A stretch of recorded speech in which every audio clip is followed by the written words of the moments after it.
Hello everyone, it is Hiatus Hardy here and we are back for some car news. Before we get into this video though, as always, if you want to save time and money the next time you purchase a car, link to my car buying guide in the description down below, and some of the information provided in today's video comes from Cox Automotive. Let's get into it.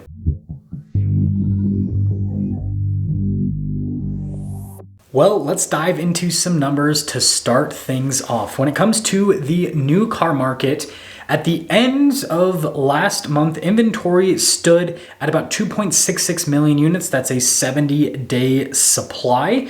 So that is slightly down from what we have seen in the new car market.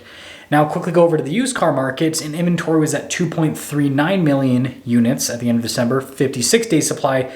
So that means that things are slightly up. So basically there are fewer new cars available and there are more pre-owned cars available in the car market. And when it comes to pricing, it hasn't really changed all that much with both markets. The used car market is still seeing pricing below the $27,000 range, and the new car market is still seeing, pricing in that, high $40,000 range. Now, the next stat to go over is going to be with dealership service departments, because this is always an important part of profitability. And dealership service departments have seen their revenue just stay steady. There, is ups and downs in terms of the amount of people getting their cars serviced at dealerships, but overall revenue hasn't really changed all that much. It seems like if dealerships see fewer customers, then the prices go up, so then the revenue stays about the same.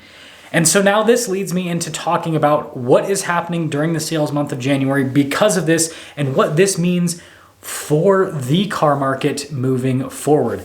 So first off, service departments continue to be the so-called bread and butter of the dealership world. Again, during the pandemic, service departments were still profitable, but sales departments were more profitable than service departments with most dealers during that time because of how overinflated car prices are. Things have gone back to what I would call normal, where service departments are making far more money than their respective sales departments. And so this basically, changes how dealerships are going to advertise. This changes how dealerships are going to operate, because if dealerships are going to make more money in the service side than they are in the sales side, then they're going to focus as much as they can in customer retention within the service side. And this is definitely what I'm seeing with dealership advertising and with how dealerships are putting together packages for customers. Again, I remember during the pandemic, they were just trying to put accessories and stuff on vehicles, whereas now dealerships are trying to get customers to buy oil change packages and all this other stuff to bring them back in to the service department, again, where they're going to be able to make more money. So again, things are kind of going more back to normal with that. When it comes to inventory, well, it depends on what market you're looking at. So with the new car market, because inventory has slightly gone back, it's kind of given dealerships some level of quote-unquote pricing power. Now, there are still huge discounts on vehicles, especially 2023s now that we are in 2024. And a lot of 2024s, frankly, are getting discounted in this market. But the big thing to note here is that there isn't enough inventory available for dealerships to really be chasing customers too much. So there is a little bit of that happening, especially if it's like a Ram dealer, just saying. They have a lot of inventory. But with a lot of dealers, they're still kind of, at this point where they're like, okay, yeah, we've got a few more cars than we want, but we're not like overflowing with cars. We don't have so many cars. Again, there are some brands that are struggling, Ford, Ram, all that kind of stuff. But, look at a Toyota store or Honda store. They're not overflowing with inventory. Like, they're selling inventory almost as quickly, not quite as quickly, but almost as quickly as they're getting it. And so they're, again, they're not in, I guess, the mood, you could say, to do too much in terms of deals. With that being said, I am seeing discounts across the board. It doesn't matter how constrained, the inventory is. There are discounts across the board, which I do find interesting because, I'll see cars that there's not that many of them available and they're still getting discounted. And I'm wondering if, maybe the dealerships are just trying to keep pace with where the customer mentality is at, where they're like, okay, let's just discount it now, get rid of these vehicles now, rather than trying to get more for it and, sit on the vehicle for a little bit longer. So that's what's happening with the new car market. And I think that this is only going to continue moving forward. We're going to continue to see discounts. And if inventory levels don't increase, then this market, although not the most exciting, is going to be what I would call a pretty healthy market overall for both dealers and for buyers, because for consumers, there's decent discounts to be had.